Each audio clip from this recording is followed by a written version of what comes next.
So I do apologise. Last week's video did not upload, and before I realised it hadn't uploaded, the video was deleted off my tablet.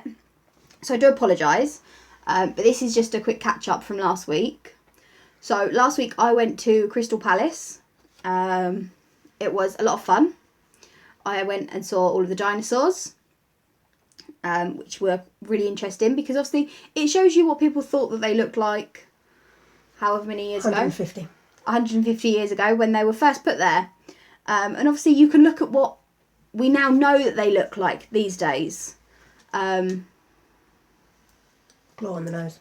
So, for instance, there is one dinosaur, I can't remember which one, but they thought that the claw that they found was meant to be on his nose, but it actually turns out it was his thumb. Some of them you'll look at them and go, there's not much difference. And some of them there isn't much difference. But some of them you'll go, oh, okay, well, it's only a slight difference. So it's actually quite interesting to compare the two. So I took lots of pictures. And I will, if you want to look at them, I will post them on Goth Beaver Leader Star. That is Facebook and Instagram, where I'll post the pictures. And you can look through them. But with those pictures, so if you're going anywhere interesting and you take pictures, that can go towards your photographer's badge. I believe there is also Cubs and Scouts photographer's badge as well. I'm not 100% sure on the requirements, but I can look that up if you want me to, or you can go on scouts.org.uk and then you can go on to your section and find it through there. Guides and brownies. Obviously, guides and brownies, I believe you can do the same, or I'm sure your leaders won't mind you dropping them a message to find out if what you're doing goes towards a badge or not. So, other than the dinosaurs, we actually went and looked at where the Crystal Palace itself building would have been, which was obviously burnt down 1936. in 1936, but it was built in 1854 and was actually only meant to remain there for 6 months. That was when it was in Regent's Park. Hyde Park? Regent's Park? Hyde Park. So it wasn't actually called Crystal Palace at the time. It was actually called Sydenham Hill, and then after the fire was renamed Crystal Palace. No, after the building. So it was named after the building that was there. Before the fire, yeah. So there were lots and lots of things actually inside the building itself. So there were rides, fountains. You could actually hold a football match in the middle of Crystal Palace. There was also an aquarium, and it was actually the first seawater aquarium in the UK. Yeah, possibly the world. Possibly the world. But just to give you an idea of actually how big it was, it was, first of all, it was built around trees. So literally, there was a tree built. There was a tree that had grown there.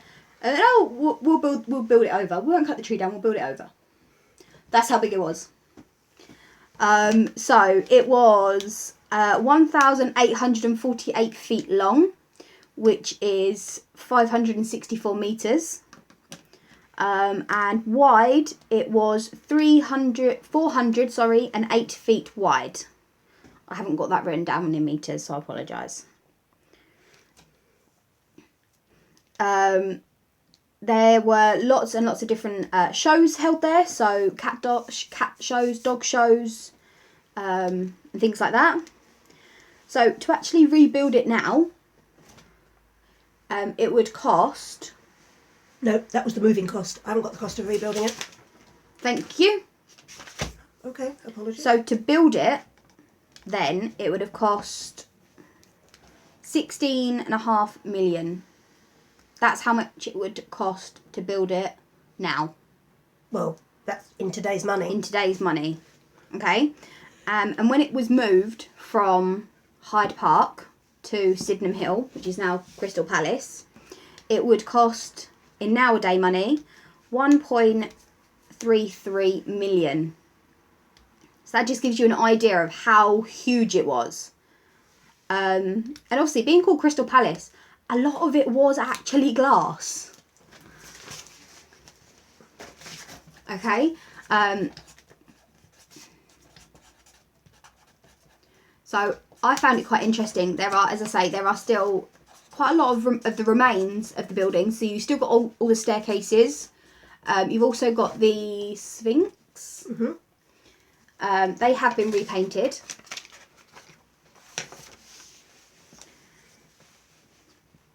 So the guides, after the fire, were actually permitted to sell glass that they could find from the building itself. So that's just a little fact for you for guides. But yeah, as I say, it was absolutely humongous. Quite literally a theme park with fountains and shows. Ice hockey, you could play ice hockey in the middle as well. So it, as I say, absolutely enormous. So as I say, I apologise for this video not uploading, but here it is now. And I hope you enjoy looking at the photos and enjoy maybe taking some photos for yourself. Bye guys.